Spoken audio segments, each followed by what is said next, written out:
and what numbers they are. Then the second, I will ask them to come to attention. We'll ask them eyes front. They will shout out their numbers so we know exactly where they're going and what duties to perform. Going through heading and by your numbers. Eyes front. 1, 2, 3, 4, 1. My numbers 1 to 5. They tell me exactly where they go. Now, in the 1700s and early 1800s, youngsters, teenagers will be in the artillery, and if anyone was to stand in the wrong place or shout the wrong number, it could be a harsh punishment. It could even get the cat and knife out. Shout out the numbers and saying, I know exactly where I'm going, I know exactly what duties to perform. Going through, take, post. When you post, you approach the cannon and you get all the apparatus ready for the drill. Worm out and serve the vent. Worming out and serving the vent. As you see, number 4, the gun, he has a long stick, 2 metal spirals, that is the worm. Now, while he's at the front of the gun, worming out, number 2, the man at the rear, he is serving the vent. What he's doing is putting his thumb over the vent hole, so he's starving the barrel optionally. As he pulls out the stick to the front, and he's burning, it doesn't pull the oxygen back down, and the rear hole stays up. The worm out, as you may have heard him say before, clear, that is the health and safety, that means it's safe to continue, the gun is clear. Low charge. Now, low charge, number 5 in the distance. He comes up from the rear, holding the charge with both hands. Pass it to number 4. Charge! Number 4 starts the charge back, so we know who's holding the charge. Post the charge in, the gun, and he'll down the charge in. We now know the charge is inside the barrel. Once he's happy. Charge home. And then charge turn, number 3, then rams the charge home. Okay.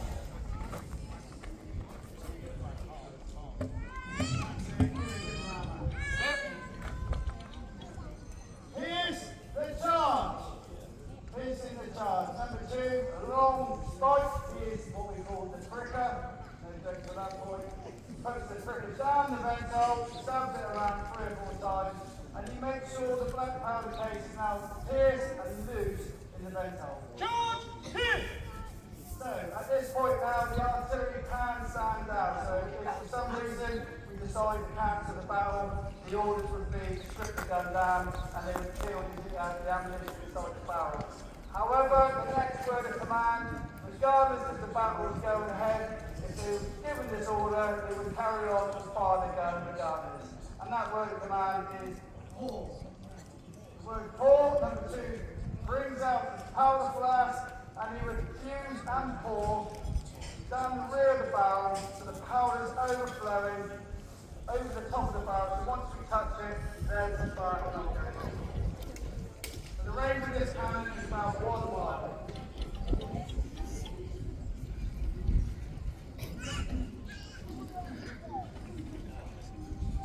Gun!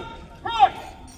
So on the gun prime, you notice the gun crew take 2 paces away from the gun and then recover the heat near the barrel. So ladies and gentlemen, although this is a small charge, especially youngsters, please cover your ears as we're ready to fire the first round. Now at this point, number 1 about turns, the order is to light. He then walks the distance to the whipcord, goes to the candle, once he's happy, he will shout lit, and he'll wave it around to keep the whipcord alight.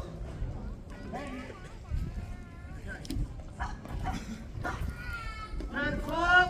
Guns ready! Ladies and gentlemen, please cover your ears for the first round. Fire.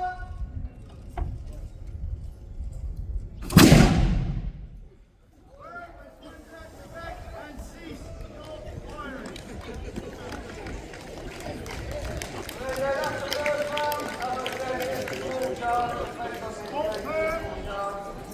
You can see he's worked it out, the first tape on the floor, down track out.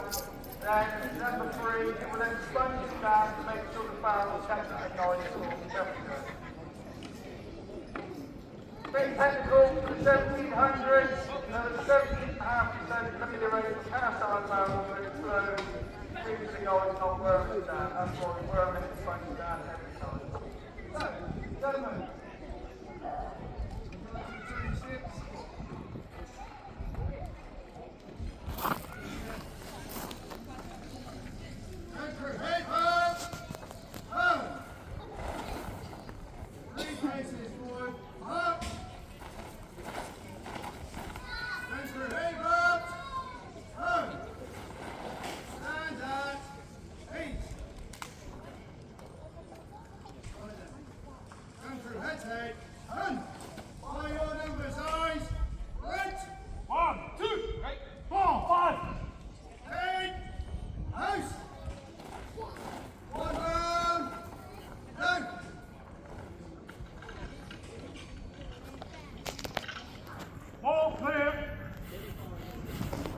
and for some reason he couldn't fire the gun, the man would get his rifle and he would then use the rifle to fire the gun. So you get 2 bangs for the price of 1.